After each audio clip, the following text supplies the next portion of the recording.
That's another pile sorted out. Mainly the brambles and small twigs and sticks have gone into there. I've still got to go through the slightly bigger stuff after we empty them hippo bags, and then I've got all of these to go through for actual wood that's useful, since it's actually like thicker compared to these. Is just not really worth keeping, so that will get put into these bags when they're emptied. They're pretty heavy right now, even though they don't look that full, but when we get to the dump it's quite I mean, we can just take it out with our hands bit by bit, but it's just easier if we both lift it up and then chuck it over the top. So if they're really heavy, that becomes a struggle. So this is a good amount in these bags right now, and we'll go through this and get that sorted when these bags are empty again. But that's another pile here that's sorted out. Finally opened up our potato patches again, which will probably be covered in crap again soon when I go through all of this a bit more. I got the main bigger stuff out. I just need to go through this dense bit again to just thin it out a little bit more. It doesn't have to be fully done, but another like 2 foot inwards would be great.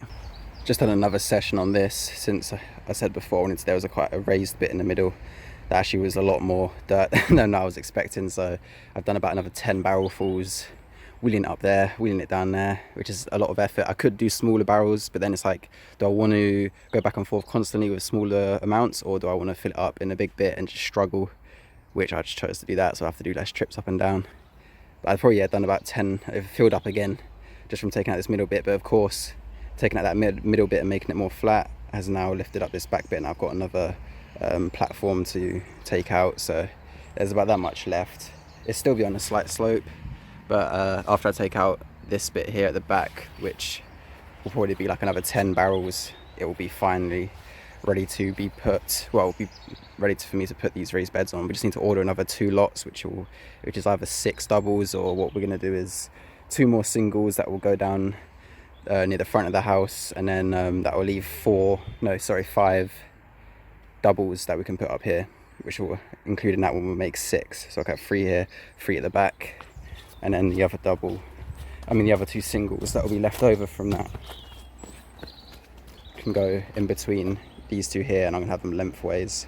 So there'll be in total, I think that's 10 single raised beds down here. Then I'll be 6 doubles there, and then up by the greenhouse there's 2 singles and 1 double, and that'll be it for this year raised beds wise. I just need to start sorting out more floor ground patches and then get the, what's it called, polytunnel for the behind the gate where the orchard is.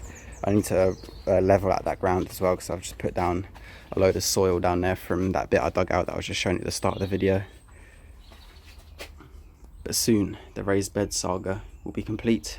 Well, now I've got to fill up all the raised beds with compost and soil and all that other good stuff, then it will be complete. The rockery area is now ready to go. It's as flat as I want it. Slight little gradient in the middle, but that'll be fine.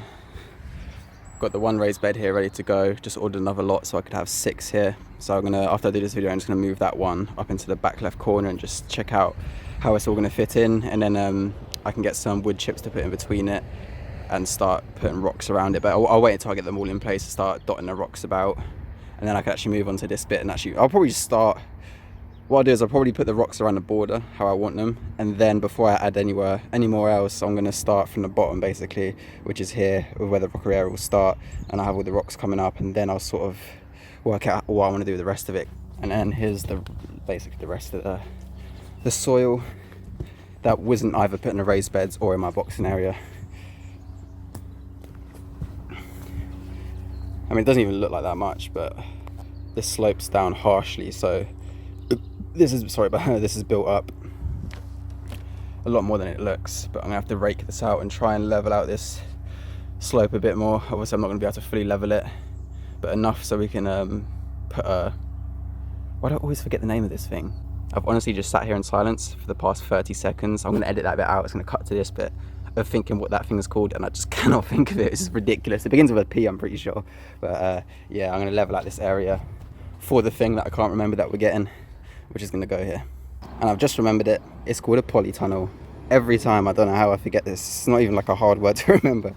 But here's the last barrel full of soil, which is gonna be a very easy one to move rather than one that's nearly full to the top. So I've done about 50 of them. Right now I'm going through the wood pile. I'm separating all the big bits that I found that were underneath. Before I dug out this bit, there was a huge pile here. Maybe episode 3 is when I cleared it out, and all of this was basically made up of that pile. And what else was there? It was fence panels and brambles as per usual, but I don't know how long that wood's been sitting there. I don't know if it's good for burning. I mean, honestly, I don't really know anything about burning wood and what is good and what doesn't burn. Or I mean, I assume everything will burn after it's dried out, but my neighbour said that all this stuff is great for it, which is 90% of this pile anyway, is this, which is coming from these long guys, but most of it is pretty thin and like gangly, spandly, I don't know what you want to call it, but it's not like the thickest stuff, so it's good for most of it. Will be good for kindling and stuff like that, but there is some like chunkier parts like here, but most of it is just super thin. So I'll still go through it, and then whatever we don't use for kindling, wood, whatever, will be made up into these fence, this like natural fence sort of thing. These bits I've left on purpose so I can actually cut them. What you do is you cut them and then you leave them so they're not fully cut through, and then you bend them over and put them into these fences. So that's what that's going to be for.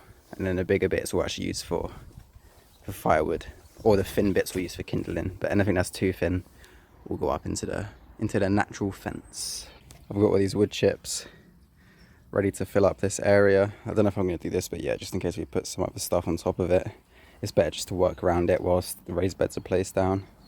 But I've just been putting them in between and up the back of here, otherwise it's just really muddy, which isn't really a problem, but it just looks nicer with the wood chip. And then I'm going to put some up here as well. I'm going to have the 2 raised beds coming lengthways here, but I can just put like bark up to like this point and all around the sides and behind it, and I'll save some for when we actually get these 2 in place, and then I can place it around them. And then also in the rockery area, when I'm going to have the 6 double raised beds, I'll probably have a wood chip in between them. Or maybe if it's a rockery area, it actually look better to have like gravel, like a stony sort of floor around it. But I'll think of that when I get to it, because if not, we can just put this the wood chip somewhere else. I think I'm going to put some in the chicken coop as well. All the bark is down, and I just left a gap in the middle where I can have the 2 raised beds going lengthways. The main reason I'm doing that is just because it's easier. If they all went horizontal, there wouldn't be as much room to work in between them, whereas if I have the 2 sort of here and here, then there's a bit more access, and we can put stuff next to the raised bed that we're actually working with to make life a bit easier. But yeah, that's all that bit done. And then maybe in future I'll just wood chip all this if we don't put any more raised beds there, but for now I'll leave it as it is.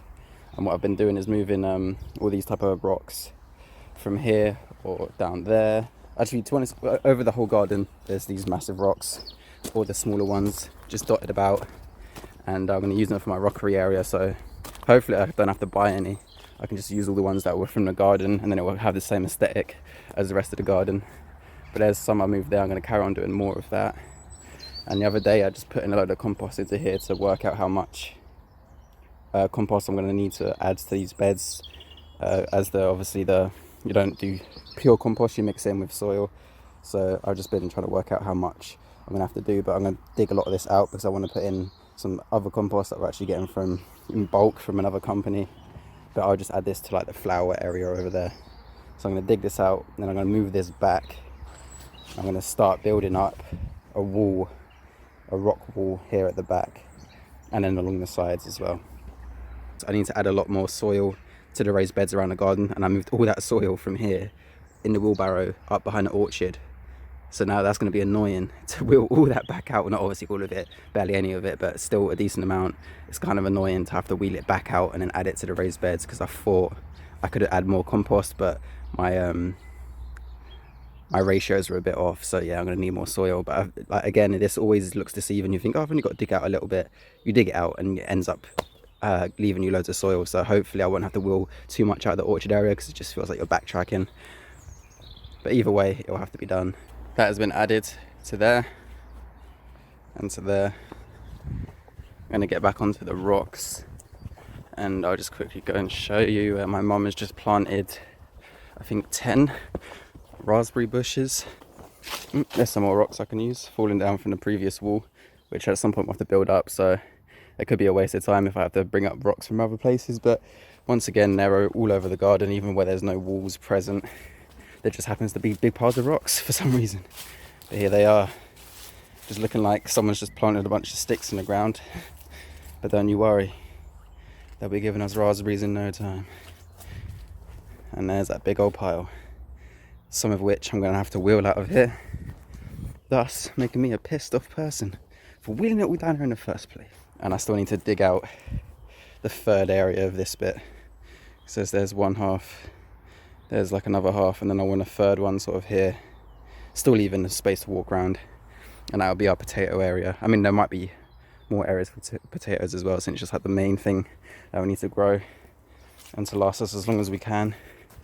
If we cure it right and store it right, it should last till hopefully next season. But things are coming through. I still need to get back to this, haven't done this for a while.